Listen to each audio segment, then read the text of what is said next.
Hey everyone, happy Friday. Stoked to be doing the live stream again. As you know, we do it every Friday, 10 a.m. Pacific, 1 p.m. Eastern. My name is Justin Moore. I'm the founder of Creator Wizard, where I help you find and negotiate your dream sponsorships. If this is your first time here, welcome. So thrilled to have you. Today, we're going to be talking about something very fun, which is, can you do too many sponsorships? This is a question that I get quite a bit, actually, and I wanted to address it today. But before we dive into it, let me know where you're tuning in the chat, whether it's on YouTube, Instagram, TikTok. I'm live on TikTok right now. Let me actually pull up the IG chat as well, because I'm live there too. We've got Srivana, Storytelling, Wood Co. Tuning in as well on IG. So thanks for tuning in. So let's talk quickly about and Dawn Derringer, I see you're tuning in as well. Bryce on TikTok. What's up, Bryce? Looking forward to talking to you later today. So let's dive into this today. So can you do too many sponsorships? So the first thing that I want to talk about today is related to mindset largely when it comes to this. So the first and foremost, I think we can all agree that we all put out a massive amount of content for free, right? That's the first thing, right? So we're on this content hamster wheel, pumping out content to appease the social algorithm gods. And so, like, first and foremost, like, you should never be concerned about putting out too many sponsorships. Because relative to the amount of free content that you're putting out, it's probably very minimal, right? Obviously, I'm not saying like put out like a sponsorship every single post. That's not what I'm saying. But the stigma associated with doing sponsorships more generally has gone way down, like like compared to the early days of social media. Like when my wife April and I were first on YouTube, 10 years ago, 9 years ago, when we were first starting to do sponsorships, like people would say, oh, sell out, we would get that in the comments, but like you basically almost never get that anymore. And I think one of the reasons is, you'll still get some people saying that, but one of the reasons why I think it's gone way down is that it's been like destigmatized largely for a couple different reasons. Number one is I think Patreon, actually, when they were introduced, and this dynamic of actually directly financially supporting your favorite creators, like you're directly paying them, right? Yeah, merchandise is one thing, but you're actually like paying them, like, hey, keep making awesome content, right? This idea of like wanting to support this creator to continue, their creator journey, their path to be able to make amazing content. That, like, when followers, when viewers felt some sort of agency, right, of like, I have control over like supporting this person, that is like a big dynamic shift. And then the other thing too, I think, is that people realize now, like, oh, like you can actually like, they get it. You can make money as an influencer. And a lot of people aspire to do that, especially like the next generation. A huge percentage of them say, hey, I want to, be a creator, be an influencer, create content for a living, this type of thing. So just generally, it's pervaded. I like to say it's pervaded the cultural zeitgeist to a certain degree where people get it now. Right. And so that's like another aspect here, is that, a lot of this fear around doing too many sponsorships, or, working with too many sponsors and like selling out, is largely in your head. Right. And so, maybe like the other thing too is that, like, would you work a 9 to 5 job for free? Like, lots of people, like, you would never go to like, work, like, do a ton of work and then not be like compensated for it.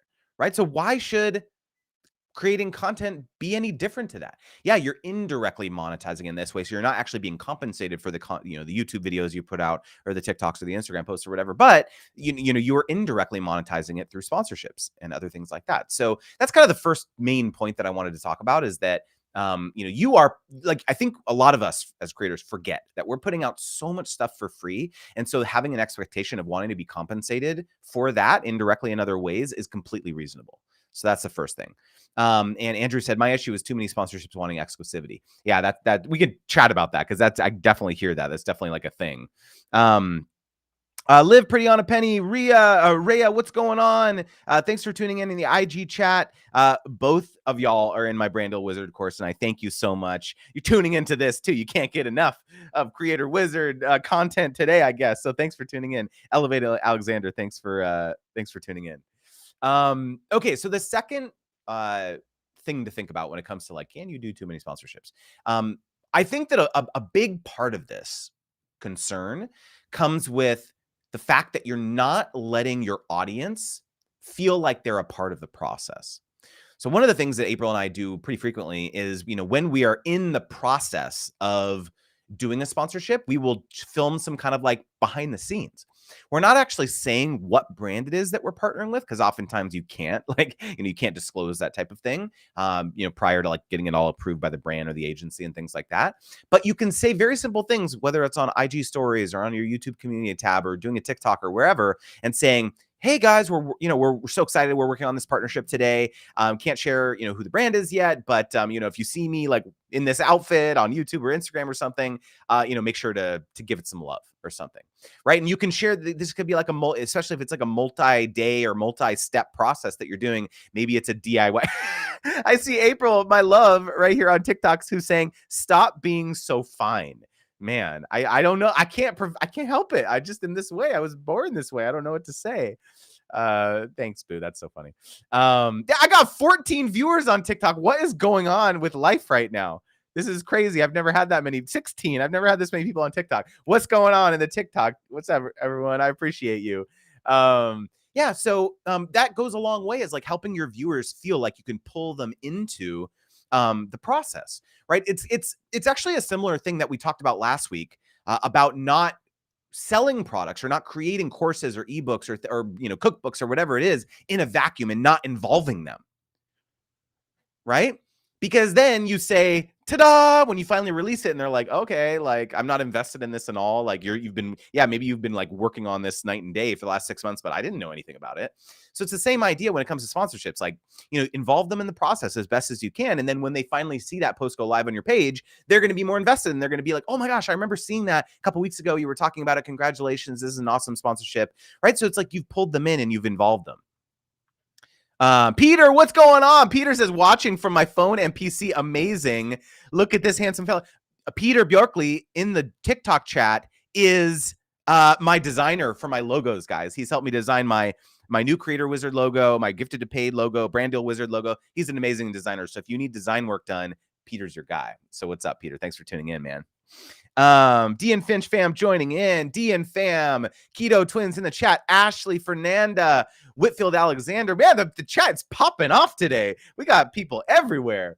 Okay, so let's get back into it. So third thing I want to talk about. And this is actually maybe perhaps the most important thing of this whole thing about doing, being concerning you're doing too many sponsorships. Is that you need to start being more judicious with the types of sponsorships that you're going after. Because just doing that will start to reduce the amount of brands that you're working with. And this is actually a very powerful concept and something that I go into in a lot of detail in my course, is that oftentimes this concern about doing too many sponsorships is because you're getting a lot of these kinds of onesie, twosie, $100, $200, $500 deals here and there, and it's all money. Like, it's meaningful, right? Maybe that's paying your car bill or your rent, or it's contributing to groceries or something. So it's like meaningful, especially when you're starting out as a creator. And I 100% acknowledge that. In the beginning, that was like super meaningful for us, right? But especially when you progress in your creator journey and you realize, like, okay, I'm kind of done doing all that. I'm done doing these like onesie, twosie deals. I want to start going after these, more lucrative deals, working with some more of my dream brands, this type of thing. That by necessity is going to start to eliminate a lot of these onesie, twosie deals that you've been doing all along. And that's a very scary thing. Like, I get it, but saying no is the most powerful word as a creator, because remember, it's your platform and you're the one who gets to decide which brands you work with and which ones you don't. So this whole, in essence, this whole thing about like worried that you're doing too many sponsorships will be solved when you start realizing like, okay, let me start saying no to some of these brands that I may have worked with in the past. And some magical things happen. Number one, what happens is the brands who saw a lot of value in partnering with you for, this cheaper amount will all of a sudden be like, oh, okay, like we actually need to pay Justin more now, because like we still want to work with them and now we can at this other rate that we were working with them before. So it's like all of a sudden you realize like, wow, like I actually have like brands that value what I'm bringing to the table. And so by the very virtue of me saying no, they have realized now like, oh, okay, we still want to work with them. So let me keep paying Justin. Right. So you'll be surprised. I guarantee you that's going to happen. Okay. That's number one. The second thing is that it's going to free up your mental real estate. And so you're not always constantly just doing these like this volume approach of deals. And so it's going to give you this clarity and time to actually start going after and crafting much more thoughtful pitches to brands that you really truly do want to work with. Okay. I have one more thing I want to talk about when it comes to too many sponsorships, but if you have other questions for me, please leave it in the chat wherever you're watching from. Huffletuff91 says in TikTok, know your worth. Know your worth. So let me drop it in the chat if you have any questions, because I do want to ask those right after this. The last thing about this topic, can you do too many sponsorships, is a mindset. It's going to be a major mindset shift for you here. Okay. I want you to shift from thinking that doing too many sponsorships is a bad thing to it actually being that I'm actually helping my audience solve some sort of problem in their lives by exposing them to this sponsorship. You like, think about it. Well, for me, at least, how many times that I've tried out a product or like a software program or something after someone that I follow and trust talked about it? I was super appreciative. It happens all the time when I'm listening to podcasts and someone it's funny because there's this like different dynamic when it comes to podcasts. Like podcasters can sometimes have 3, 4, 5, 6 sponsors in one 45-minute episode. And somehow as YouTubers, we're like, or like, Instagrammers or TikTokers, we're concerned about doing like one sponsorship in a piece of content. Like, no, like, why is that okay for sponsors to do that? And for other visual, media creators, not to be okay. Right. So like if I'm listening to like a sponsor and I hear the same sponsor for like 6, 7 times, I'm just like, oh yeah, like I want to go check out ButcherBox. That sounds great. I've been meaning to do that. Or this one software program, like, oh yeah, that's so interesting. I want to go check that out. So even like we as creators are oftentimes very swayed by this kind of like vocal minority in the comments section, or this kind of the few people in the comments who are giving you a hard time about the sponsorship because they're saying something. But you forget that there is a silent majority who are probably stoked to hear about the sponsorship. They're just not saying anything. Even as creators, like how often are you actually commenting on something? Right? So it's just like, it's very difficult. I know we have this like bias where it's like we see someone saying something, but if you are getting 10,000 views on a video and you get 100 comments, that is like, remember, that is 1% of the people who are actually consuming the content. So like, I'm not saying ignore the comments, but what I am saying is just have perspective that it's not, you shouldn't just like completely alter your mindset and your content strategy and your sponsorship strategy based on what this kind of vocal minority is saying in the comment section. Okay. So mindset shift for the Friday today. I wanted to start off with that here, and I want to dive back into the chat. Moments of Joy podcast, tune in. Thank you for tuning in. And we got some questions here in the chat that I want to revisit. Okay, Marcus says in the chat, I've qualified for the insider tier on Amazon Live. Congratulations with 27 followers. For the A-list tier, I will easily meet the revenue goal, but on 1,000 views. I typically get only 1 to 2 followers. Any tips? Marcus says, I've asked my email list to follow me on Amazon with almost no result. And I get asked multiple times during the streams, both verbally and with lower third graphics and so on. So tips on like audience growth is what I'm saying. So, one thing that I would recommend doing giveaways. The Amazon team actually has directly encouraged and kind of endorsed that that, in terms of like growing following and things like that is like, oh, give me a Amazon gift card or something if you follow us. And, it doesn't have to be, there's not like a direct monetary thing, like you're gonna actually pay people to follow you like that. You definitely don't want to do that, but you can absolutely do giveaways. Like the Amazon team has been pretty clear about saying that you can do things like that. So that's totally fine. One thing that I would recommend when it comes to like encouraging your users from other platforms to follow you would be to create exclusive content. So you say, actually, like, do a whole post being like, hey, I am going to be talking about my top 5 video conference tools in this stream over here. I'm not going to be talking about them in this YouTube video. I'm not going to be talking about them on my email list or anything like that. You can only see me talk about them over on this live stream that I'm doing on Amazon. So it's like, that's like one of the easiest ways to encourage people to follow you on another platform is to do something exclusive that they cannot get on this other platform. So that would be like another tip I would have is like to try to like rent your own audience, do a sponsorship for your own audience and be like, hey guys, I'm doing this over here. Go check it out. So that's what you do with a normal sponsorship too. So you're like sponsoring yourself on another platform. So those are 2 quick like ideas that might help. I did want to address something that Andrew mentioned that Keto Twin said here, we now say sponsors help keep our channel going when we do an ad read. I love that. I absolutely love that. So, because then it's like you're giving an explanation of why you're doing sponsorships. It's not just, hey, thank you to Brand X for sponsoring me. You actually tell your followers like, hey, like sit through and listen to this because it actually helps keep our channel going. Right. And so now they like, actually, you've given them this explanation for why they should care. And that like goes such a long way. So I love that idea, Emily. Love it.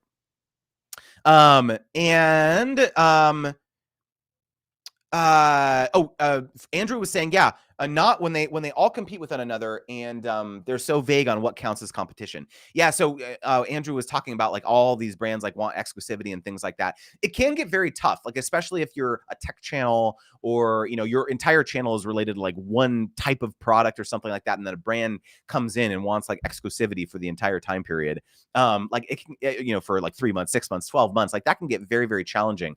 And so my tip to you, Andrew, is making them be extremely explicit about what the category of exclusivity are, and not just that, but what the actual sponsors are. And so otherwise, if they can't like enumerate what those, it's going to be this brand, this brand, this brand, this brand. If they can't enumerate that, there's no way that you can agree to it. Cause like you said, it can be very vague sometimes. You could then forge a partnership with another brand that you don't think is even remotely competitive. And they come back to you all mad because they think, oh, well, that was actually a competitor.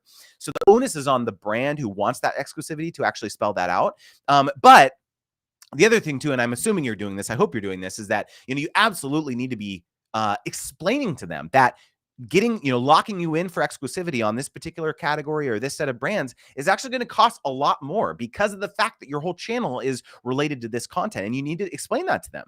And if they're reasonable at all, they'll get that. And if they really do want that, they're going to have to pay a big premium for that. So I'm assuming you're doing that, but yeah, it can be challenging in certain scenarios and certain content verticals because some brands will just be very unreasonable. Very, very unreasonable when it comes to wanting that type of thing. Peter in the chat said, I see that you have an awesome sign of the old Creator Wizard logo. When are you getting a new one? Man, I know, seriously, like you can see it in the background here. You see that? That's my old Wizard logo. And I do need to get a new one. I do. I haven't gotten around to pulling the trigger on that. But yeah, you're right. I absolutely need to do that. Slowly but surely, I'm converting everything to the new graphics and stuff like that. I had to get the new course logo from Peter, and so it was like updating all my. I still have to update all my PDFs and stuff. I need to, I need to do that. Amber, thanks for tuning in the IG chat. Yeah, so there was some other questions. Matthew O'Brien, yo, glad we connected on Twitter. Yes, Twitter. Guys, Twitter is the king. Like, I don't know if you, king and queen of social media, in my opinion, for making connections.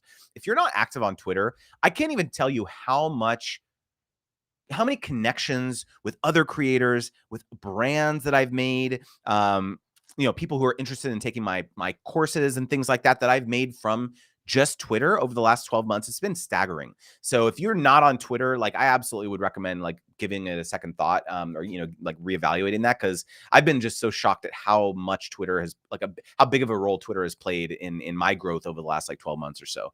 So anyway, it has always been my platform of preference to like consume content too. So that absolutely helps. But when I really sat down and like doubled down on like, no, I'm actually gonna like start creating content, start pumping out tweets. What I do is like I actually hired a content strategist. For those of you guys who aren't familiar with what I've done over the last 12 months, is in October 2020, I hired a friend of mine named Alex. And I just loved the types of content he was putting out there. And I basically like said, hey, can I hire you to like help me write tweets, basically ghostwriting tweets? So he will basically every single week, or now we do it once a month, he'll like for all 4 weeks, you know, we basically came to an agreement, and I'm compensating him obviously every single month for drafting, you know, I can't remember what the number is, but it's like, you know, 5 to 6 tweets a day, basically some threads. And so we'll go in there, we'll workshop them, I'll kind of like edit them. And then we take the core tweet, and then we will repurpose it on Instagram. You know, I'll put it on, you know, Pinterest. I'll put it on LinkedIn, my Facebook page. You know, he will help me create prompts for my private Facebook group. So it's like amazing. And it like just doing that exercise itself has like led to such tremendous growth for me over the last 12 months. And so if you're not on Twitter, I would highly encourage you to think about that, because it like, you know, it really moved the needle for me for sure. Let's see. There's some other folks in the IG or in the chat here. I want to make sure I'm not missing this. Okay, Matthew has a question here. Do you or have you involved a lawyer in negotiating your contracts with brands? So yes, absolutely. So in the early days, Matthew, it's a great question. In the early days of our creator journey, we had no idea what the heck we were doing, and we made a lot of mistakes. Like signed. First of all, we signed contracts without reading them. Then when we started reading the contracts, we like still felt overwhelmed by all the legalese language and signed it anyway. We saw that there was, you know, like language in there that we probably were pretty sure that shouldn't be in there, like perpetuity, perpetual, all this stuff. But we were just like, oh, we really want this deal. It's like $1,000, like a lot of money, you know, like let's just do this thing, right? One of the big challenges in the beginning when you're starting out as a creator is that like sometimes the deal size won't be large enough to justify hiring a lawyer, right? Maybe it's a $250 deal, $500 deal. And you're just like, oh man, if I got to like hire this lawyer for a couple hours, like boom, there goes my profit, which sucks, right? And so the advice that I always give when it comes to this type of thing is to look, being a creator, if you're making any income from being a creator, this is a business, okay? So like, there are going to be costs associated with getting this business up and running and being a professional creator, which also sometimes means maybe you're going to have to go out there and hire a lawyer to create a boilerplate contract template for you that you can use. And the only thing that you change is the appendix. There's one page at the very end where you just change all, you know, you are the one you have basically the lawyer bless the rest of the stuff that protects you, the liability and all the termination and all that stuff. And then the appendix is where you edit it. You edit the deliverables, right? I'm going to be doing one YouTube video, one TikTok, yada, yada. And then here's the exclusivity terms. Here's the usage rights. Here's the payment terms. You know, here's the number of revisions, all that stuff. That's the only thing that you edit. That behooves you to spend $500, $1,000 to go out there and hire a lawyer to get that, you know, for the brand that actually reaches out to you and says, oh, well, we don't have a contract. Let's just do it in the DMs. You'd be like, no, here's the contract. Right? So it behooves you to invest that money. If you're starting any business, if you have an Etsy storefront and you're customizing templates, you have your Cricut and you're like making mugs and t-shirts for people, you got to buy the Cricut. You got to buy the raw materials for the t-shirts and the mugs. That's a cost. So hiring a lawyer to get you a contract template is a cost. It's a cost of doing business as a creator. You can probably tell I'm getting very passionate about this because I'm like, it doesn't make sense to me where creators think that like, oh, I'm only going to hire a lawyer when I get a deal that will cover the cost of the lawyer. Like, no, like spend the money now and make sure that you're protected. Right. And so, yes, maybe there's a brand that wants to reach out to you and they have their own contract template. Yeah, maybe that like, you know, in the beginning, until you can start getting those larger deals, maybe you're not going to make a ton of money, but it behooves you to make that investment and to hire a lawyer, you know, for, you know, 30 minutes, an hour to actually just like look over the deal real quickly. Trust me, like the investment will be well worth it. And if you can have this broader, longer term mindset about like, hey, yeah, like I'm investing in my growth as a creator, and maybe I don't make a ton of money on this particular deal, but I start learning the types of things that I should be looking for in these contracts, it absolutely is like the best ROI you can ever spend as a creator. So hopefully that helps, Matthew. Let's see. ADHD Vision in the TikTok chat. What's up, guys? I connected with Nick from ADHD Vision. Nick hired me for a one-on-one sponsorship coaching session. Like right away, we connected in the TikTok DMs. Then we moved to the IG DMs, and I'm so stoked to chat with you soon. Nick, I saw your email that you sent me some stuff today, so I'm excited to look at that. And Nick in the TikTok chat is saying minimum amount of money to charge for, sponsors for posts for different influencer tiers. So it's a great question.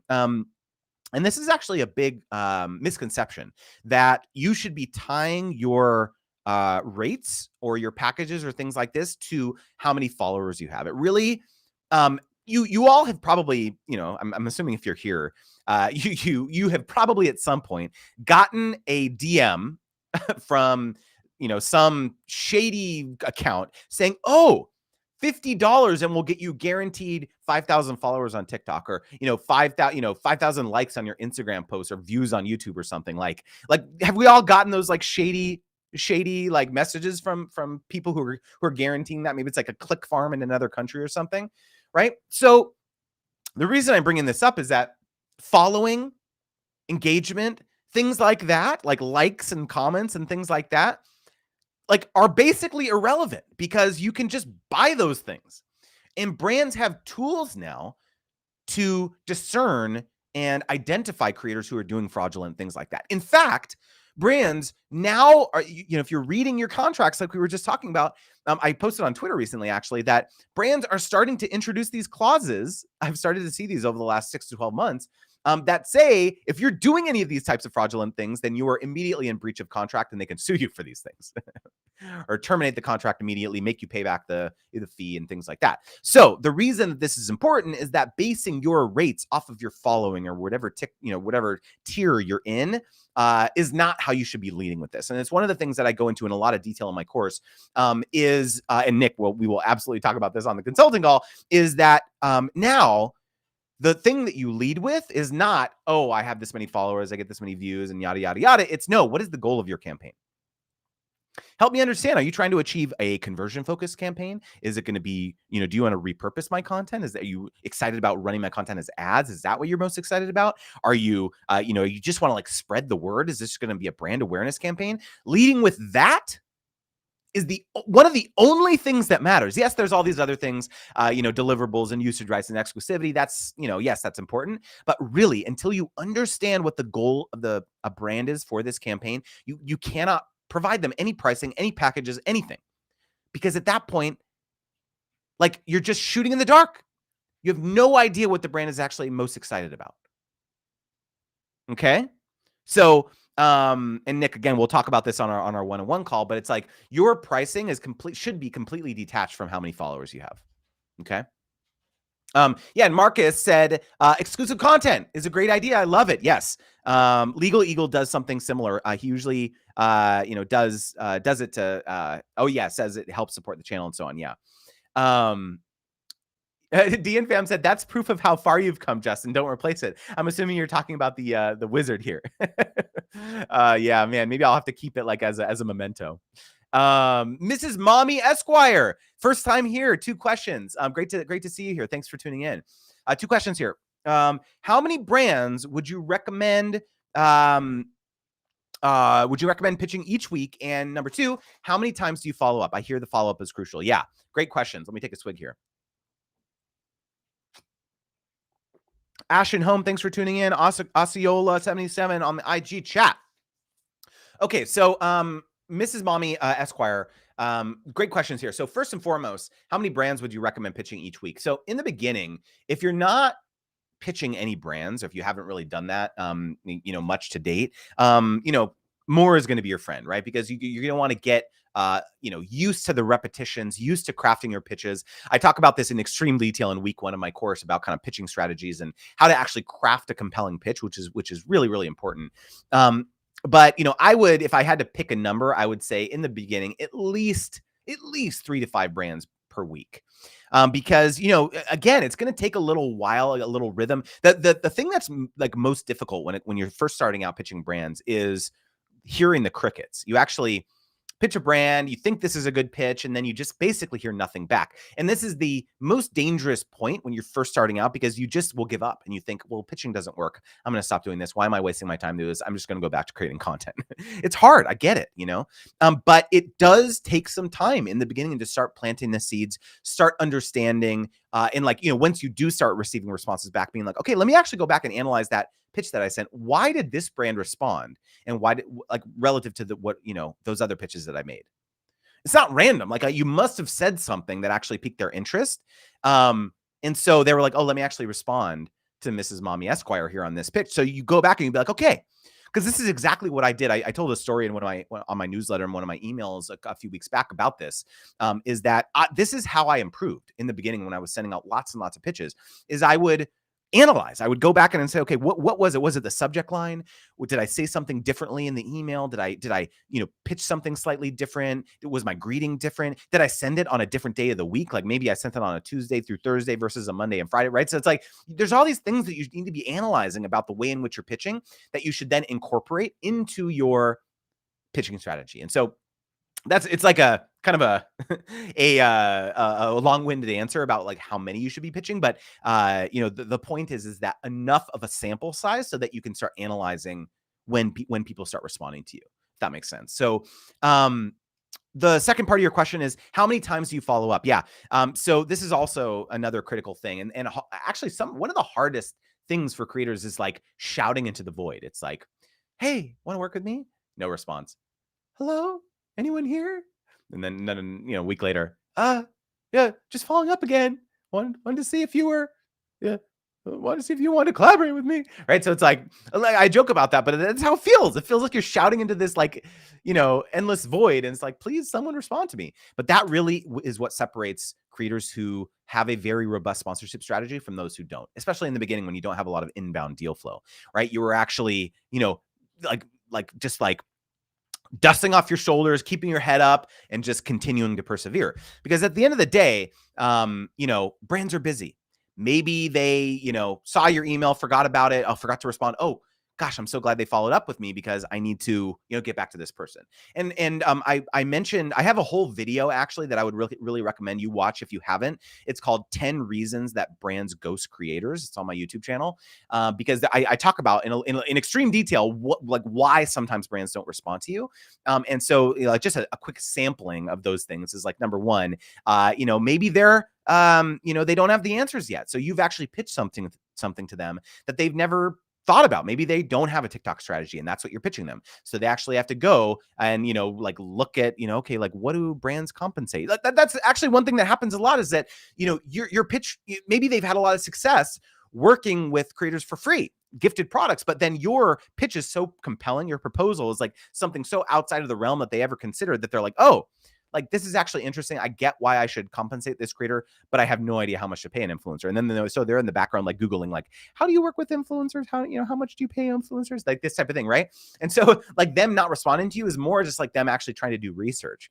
Right. And so again, I would really encourage you to go watch that full video, because I talk about 10 reasons why brands ghost creators. So I think that would really help you in kind of understanding how often you need to be following up. The main thrust of my point here about how often you need to be following up, it's less about how often, and it's more about how you can be providing value to them. So it's not like, hey, just wanted to follow up on this.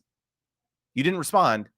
That's not what you say. What you follow up and you give them value. You say, hey, I saw this article that's very relevant to something I saw you post on your social media last week. Here you go. Right? So that's very different than, hey, don't want to be annoying. Sorry, but did you see this email? No, that's not what you say. Again, I go into this in extreme detail in my course, but I hope that's helpful. Bree Lamberson, sorry I missed last night. It was my birthday. Brianna, happy birthday. No worries. I'm going to be posting the replay shortly in the private community, so no worries. And we got ADHD Vision just joined on IG now.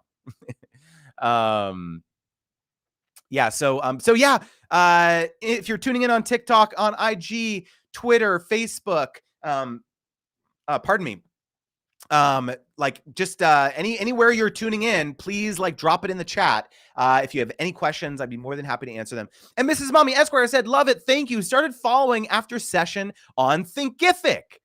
Amazing. I'm so stoked. I did this. If those of you guys have been following me, I did this presentation to the Thinkific Amplify Summit that had 25,000 creators, who were creators and entrepreneurs who were following. And so I did a whole session on how to basically amplify your profits or boost your profits and impact on your course through brand partnerships. So that's like was a really fun topic to talk about. And so so glad to have connected with you, Mrs. Mommy Esquire, through there. Okay, we got a question. Let's see here from Brianna. I had a brand that I worked with on 8 separate occasions hardcore ghost me. After several attempts to get in touch with them, they got back to me saying that they had to wait for approval from their manager. Thank you for proving my point, Brianna. Right? Like, it's funny because, like, for me, I'm the type of person who, if someone is messaging me or like emailing me, if they email me like more than once, even once, I feel it's like my personal code of email ethics to like get back to people. I just, even if I don't have the answer, I will say to them, hey, I don't have the answer to this right now, but I promise I will get back to you. That's my personal personality. I would say the majority of people are not like that. They will just not respond until they have the answer. And Brianna is proving the point here, which is just that, like I don't have the answer here, so I'm sorry I didn't respond, but like now I have the answer. Brands will do this all the time, especially agencies. They'll just like not respond until they have the answer, even if you like follow up with them multiple times. So that is sometimes hard for us, for our ego as creators, I think. But that's one of the most powerful things. Like if you can grow thick skin as a creator, and believe me, like I just want to be very clear about this. Like I know I sound very confident about this right now, but that's because I've been doing it a decade. Literally, I've been doing it more than 10 years, pitching brands and things like this, right? So it's like in the beginning, I was terrified. I was so fearful. I did not have the confidence. When a brand like would not respond, or an agency would not respond, I would like think about it. I would think about it at night when I'm laying in bed. I would think about it like when I was eating. I would just be like, what's wrong with me? Why aren't they responding to me? Why don't they like me? Why does my channel suck so much? Right? Like, so I want to say that because I feel you. I empathize with you. I absolutely used to be that way. But I hope that the confidence that I hope is like beaming through the screen should give you a warm and fuzzy feeling that you can get there too. You can get there at, like if you just keep up with the repetitions, keep like listening to positive audiobooks and reading motivational calendars, like things that pump you up every day. You're going to start to feel unstoppable, because that's how I feel every day. I have this journal that I started journaling a couple months ago. I used to journal constantly when I was like a kid growing up. And I don't know why, but I stopped journaling. But I got back into it a couple months ago. And it was like one of the best things I do. I wake up feeling so enthused and positive and less stressed out, because I spend, it's called the 5-minute journal. I spend 2.5 minutes in the morning journaling about, what I'm grateful for, what I'm looking for, like what would make today great. That's one of the things. And then my daily affirmation. And then at 2.5 minutes at night, where I say my highlights of the day, and then what did I learn today? And so like just the act of doing that has led to so many positive changes in my life. One of those changes is like, for example, for weeks, I kept like writing, my email inbox is stressing me out. My email inbox is stressing me out. I'm getting anxiety from my inbox. I'm getting so many emails now. I can't handle them. I can't respond to them. It was giving me so much anxiety. And so finally, after writing that down for 2-3 weeks, I was just like, this is stupid.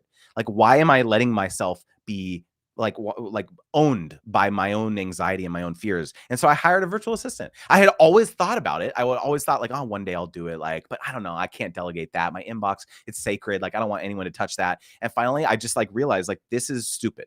Like I have no excuses now. I should just do it. And so I did it. And it took time. It took time for me to like train. My VA's name is Russell. He's amazing. And so it took me time to train Russell. And, I had to, it took time to like create SOP documents, like standard operating procedure documents. Okay, like this is how I would respond to this email, and like this is how I would, do this on my YouTube channel. And so it's like there's so more and more things that I'm involving him in, and it just feels so amazing to like start to be able to not be so stressed out. So I say all this, to say that I don't even like how did I get on this tangent? I don't even like realize why how I was getting that. Funko Darling says, "Hey, you're April's husband." Yes, I'm April's husband. And Creator Mansion joined on TikTok. Thanks for tuning in. Moccasin Mama, Harley Jordan, Candle Polish. Thanks for tuning in. Why was I even talking about this, guys? I went down this like multiple rabbit hole tangent about taking back control and confidence and all that stuff. So, I remember. Yeah, it was confidence about like pitching, right? Because it was like, you need to feel confident to like send these pitches in. And that comes from repetitions and comes from experience and stuff. So it's just like, you got to just not let this whole paralysis by analysis thing overtake your mindset. And then that will help start you on the journey to finding that confidence from within. Question from Andrew. I'm setting up my LLC. Congratulations. And I'm waiting for my my EIN, my employer identification number, and all that. But in that time, a lot of brands only offer forms that need SSN, and I don't feel comfortable sending that. Any help? LOL. Well, Andrew, unfortunately, like if they are, so here's the caveat. If they are only going to be if they're going to be paying you less than $600 for the calendar year, you technically don't have to send them your W-9, but it's almost always standard practice for a brand to ask for your tax form, because that's just like part of their accounting procedures. And so unfortunately, you're not gonna be able to work with them unless you give them that tax information, at least in the United States.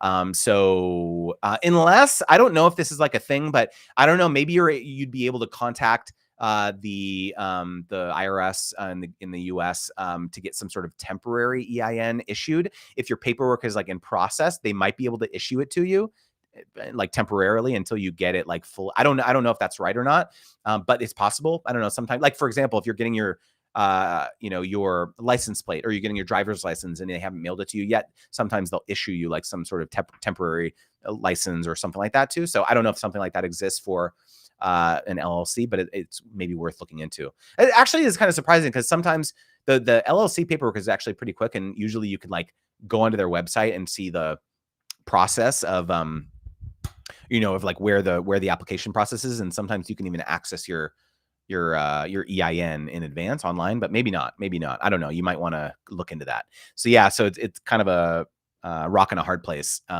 You might need to just like give them your SSN in the meantime. Pardon me. I just thought of something that I wanted to mention, which is that you're going to need to be very conscious of when you file taxes for 2022, that if you do any deals under your personal SSN, like for one half of the year, you're going to have to file that income differently than the income you're getting for your LLC for the second half of the year. So just make a note for that. If you're doing your own taxes, or if you hire a tax preparer or whatever, that you're going to need to make that distinction, that these income came in from two different places for this particular calendar year. I had someone a creator that happened to, that I had to like help like give them that advice. Lily, what's going on? Lily's tuning in the IG chat. Great to see you. Brianna said, has a question here. Any advice on how to respond to their feedback about my channel not growing? Interesting. They said they can't pay me more because my channel isn't growing. Interesting. My advice is screw them. Sorry, that's weird. I don't know. That's like a really weird thing for a brand to say. I'm not sure why that would matter to a brand if the only thing that they care about, clearly the only thing they care about is, I don't know. I mean, is it like they want to see views, or they want to see, sales growing, or I don't know. Like, I don't know. Like, it's like that's a very weird thing, and a very insulting thing actually for a brand to say to you as a creator, and perhaps not someone who's valuing what you're bringing to the table. So I don't know. My first blush response is like, I don't want to like trivialize it. I understand it's like a partnership and things like that you've had for a while. But if that's the only reason that the brand is valuing you is like kind of shading you and saying, oh, well, your channel's not growing, so can't pay you. Like, we'll only give you free product, like this kind of thing. Like, I don't know, like I kind of want to give them the bird and like move on to greener pastures. That's kind of my my thought process on this. Yeah, and Fernanda says, honestly, kind of agree. So yeah, I don't know. It's just one that's like kind of my thought process. I'm sorry I don't have a more profound and thoughtful answer for you here. But sometimes like there are going to be brands out there, who just aren't worth your time if they're going to be treating you like that. And Andrew said, I told a brand when they were talking down to me. If you talk to your employees like this, I'm worried. And they changed tune pretty quickly. This isn't the advice. This isn't advice for every brand. Yeah. So yeah, I mean, it's I don't know, if I was that brand, that would be like a major red flag if I was a creator to like work with them. DN Fam said something interesting in the chat here just now. Brianna, I usually respond saying something along the lines of, feedback from my audience in regard to my content and how it helped them. If the brand isn't interested, then neither am I at that point. Yeah, I think that's a really great piece of advice. Is like, if you want to try and salvage it and save it and be like, hey, in response to this thing about me not growing, well, okay, I'm not going to focus this next part of my pitch on growth or metrics or anything like that. No, it's going to be on these other things that I think are more important: the quality of my content, the engagement from my audience, the anecdotal feedback that my audience is giving me about products that they've purchased, at my recommendation and things like that. So you can absolutely like shift that mindset to pitching something else that, they may be like, oh, okay, like, thank you for that explanation. I get how, why that is. And so, yeah, so I think that's a really good idea. D Stages of Gray, what's going on? So great to see you in the chat. Yeah, there was one other question. Brianna said, after taking your course, I learned that I should be asking what their expectations are. They then wrote me back after a year-long VIP partnership that they said my conversion rate was low. And well, that's very interesting. And you know what? Maybe the thing about that, now knowing that, like we talked about, either two things: either, yeah, maybe this is the point where you're going to part ways with them if that's really all they care about, or now maybe you pitch a different type of relationship and you say, okay, well, I've really enjoyed working with you over the last year. You summarize all the different amazing things that you guys have done together, all this comment, total number of views, engagement, all this stuff through this year-long partnership. I could actually envision creating some exclusive content for you that you post on your pages or you use for paid ads. And yeah, maybe now the focus isn't going to be about the conversion rate on my platforms. It's now going to be about how we can continue this relationship in a slightly different way. And yes, you're going to have to pay me for that, but here's how I envision us being able to partner together in the future. And if that's not like what you want, I've loved working with you. Peace. Right. And then you move on to another brand who values what you're bringing to the table. Right? Yeah. So hopefully that's helpful. Let me know in the chat. I can't believe how quickly these lives go by. I say this every time. I sound like a broken record, but every time I'm so amazed at how you guys ask such fantastic questions.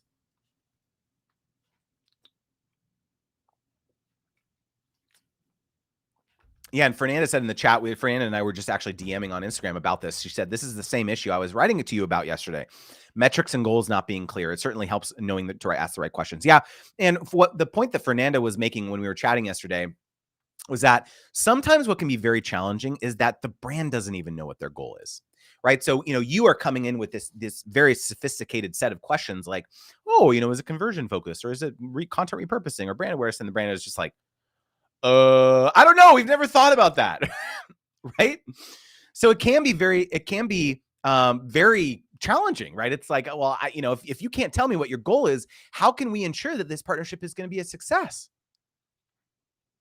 Right? Like, that's tough, because then what the way in which that can be very dangerous is that then when the content launches and you get this great engagement and you're over here thinking like, boom, you did a great job. And then the brand comes back all upset because there was this like set of expectations that they had that they never even communicated. Right. So that's why it's so important to kind of try to get aligned on that and even try to like articulate some of those expectations in the agreement. Right. So that you can all be on kind of the same page about, how you can win together. Because honestly, like, what they come back to you, if they can start articulating some of this stuff, may change your recommendation of how you guys should be partnering, right? I see Mrs. Mommy Esquire said that Ashley had a really good question up here. So let me go find that. Scroll back up here. Ashley, Justin, which days are best? Which days are best for pitching brands and hearing back quickly? Yeah, the simple answer for me that I've experienced is usually Tuesdays through Thursdays are the best. Mondays and Friday, like Mondays. It's actually funny. Someone asked about this in the Q&A in my course either yesterday or last week. That Mondays usually people are settling in. They have a bunch of emails that they are sitting in their inbox, so can be a little bit challenging. They've got meetings and gearing up for the week. Fridays, a lot of people are checking out. They're doing 3-day weekends. They're taking vacation. They're just like ready for the weekend. So Tuesdays through Thursdays generally I have found to be the best days. Hopefully that's helpful. Hey Melody, thanks so much for tuning in. Yeah, D and Fam said there's nothing better than a relevant opportunity. Yeah. Oh, Ashley said I pitch whenever it's relevant, and if there's no relevance, then I pitch towards the beginning of the week. Yeah, and there's nothing better than a relevant opportunity. Yeah, exactly. This is Jessica Rose. What's going on? Also watching this live video in the IG chat. Jessica, we just got April just bought a bunch of your baby daddy tears swag, and we just got it. We just opened the box. By the way, I don't know how I feel about April buying all these baby daddy tears, like merch from you. Obviously she wants to support you, but why is she like drinking all my tears? I am her baby daddy, but I don't know. Like, I don't know how I feel about that. No, that's awesome though. Congrats on all your. She also got the book. This is Jessica Rose. For those of you guys who don't know, she was my very first one-on-one coaching client, and I went through the whole like 6-week program with her. And Jessica has this amazing book that she came out with. It's called "Mommy, Will You Wrap Me a Bedtime Story?" And it's amazing. And she self-published her own book. So if you're not, if that sounds like up your alley, then you should definitely go support Jessica. Oh my goodness. So we got about T-minus 9 minutes left, guys. What are your questions? Please let me know. I wanted to share some like really interesting, like something really interesting that happened with my course, this last cohort. Basically, one of my students from last cohort told me that one of the things they valued most about like joining was being able to watch the replays of like prior cohorts. And that blew me away because I was not thinking that was like a valuable thing that people were excited about. And they were like, yeah, you should totally like talk about that the next time you like launch the course. And I was like, okay. So I made that a bonus for this cohort. And sure enough, once I like talked about the fact that that was like something you could do, watch the replays from the prior cohort, probably 25% of the students who enrolled this cohort binged the entire course like within a couple days after signing up, before the course had even started. And so I was like, wow, this is like incredible to me. And it's actually because I have been thinking that I am likely going to be increasing the price, increasing the investment of my course for the next cohort. So it's made me think like maybe I can offer access to the replays all year long. Like if you want to join and you want to just watch the replays and you're cool with that and being part of the community and everything, like maybe you can just, yeah, if you want, because they're like that's like a thing. Like I have had people, like someone who joined the course, found me on TikTok, binged a bunch of my YouTube videos, and then signed up for my course all within 12 hours. Like it was crazy. And so it was like, I know that there are people out there like that, who are like, they just want to like immediate gratification. Yes, I see the value in this person. I want to sign up for their course. Let me do it now. I don't want to have to like wait on a wait list for 3 months. Right. And so part of me is thinking like, maybe I just do that. Maybe I just provide access for people who want to watch the replays anytime they want. And then if you do want to like participate in the live, cohort, yeah, you have to join the wait list. And that's going to be, I'm probably going to be increasing the investment to 2,000 next time, because like the more I've been thinking about this, I have been hiring people. I've been hiring a VA now. I've hired D to help me out with office hours. I'm like adding to like making like growing the course so much, adding new things, having office hours, having all these like things that I want to do. I want to like, I've also thought about wanting to add hot seats to the course where I actually do one-on-one coaching, like just to one creator, but everyone gets to listen. And so like things like that are very exciting to me. And so it's like, but to be able to do all these things, I have to be able to invest in the infrastructure to do it. Right. Investing in the course software and all these tools. Like there's this software that I want to like get access to that allows me to create a knowledge base of transcripts so that you can actually go and search. And so you'll immediately, if I have a question, like it'll immediately say, oh, go watch this office hours or go watch this replay, from 2 years ago or whatever. And they talked about this specific question. There's software that you can get access to that allows you to do things like that. And so, that's something that I'm thinking, but to be able to do all this and hire people and all that stuff, like I have to increase the investment. Like that's just the way it is. I want to be able to provide access, but at the same time, as a creator, you have to really reflect and think like, okay, what is my cost structure for this business? How am I going to be able to make all these things happen? And so to be able to do that, I'm going to need to increase the investment. Like that's just the way it is. And so maybe the way to be able to still provide access as well as do all these other things that I want to do, these kind of live things, then maybe I have this kind of 2-tier thing where I allow people, there's like an evergreen component where, you can just join the community anytime you want. You can sign up for the course. Yeah, that one's going to be 1,000. But then if you want to do the cohort, it's going to be 2,000. So I don't know. That's kind of how I'm thinking about it. Dean said, I actually think it's worth more than 3,000. It's the type of course that helps even after the fact. And that's value. I appreciate that. So I appreciate that so much, D. So Melody says it's worth 2,500, maybe even more. What the heck? Brianna says, it's an amazing course. I freaking love it. It's the best course I have taken on anything ever. Brianna, come on, guys. You're blowing my mind here. You better believe I'm going to screenshot that comment. My goodness, Brianna. Thank you so much. That really means a lot to me. I appreciate that. And and Fernanda. Yes, Fernanda, thank you so much for helping push Brianna over the edge to join. Andrew just sent me a $5 super chat. Come on. Oh my goodness. Thank you. He said, are there other ways to support you besides the course? Obviously super chat, but I currently have learned a lot just following you. Haha. Andrew, that means so much to me, man. Gosh, man, hit me right in the feels on a Friday. I appreciate that. I'll give you a little bit behind the scenes. And first of all, that's so, I appreciate you so much for wanting to do that. I've actually had a lot of people ask me for that. Like, how can I support you? Patreon, like things like that. Cause I do put out a lot of like free content, newsletters, all that stuff. And so one thing I've been thinking about, is I definitely am going to be launching some sort of membership or group coaching program or something like that, where there's like more ongoing support. My alumni of my courses have been asking specifically for this, like ongoing support after the course ends. And so it's definitely coming. I'm definitely planning on doing that. I've been doing like a bunch of stuff and research and talking to a bunch of people who have memberships and stuff like that in the background. I haven't really been talking about it much, but this is a great opportunity to talk about it. And so this is absolutely coming. However, I am very conscious, though, that there is people like you, Andrew, or other people who are at kind of the outset of their creator journey who do want to support. So like one thing I'm thinking about is like maybe, for example, those of you who are on my newsletter know that I have like a hidden secret brand deal research that I do that D helps me out with every single week, where it's like we do like extremely detailed research on like 5 brands every single week. So we like find, okay, yeah, here's a link of how they sponsored this other creator.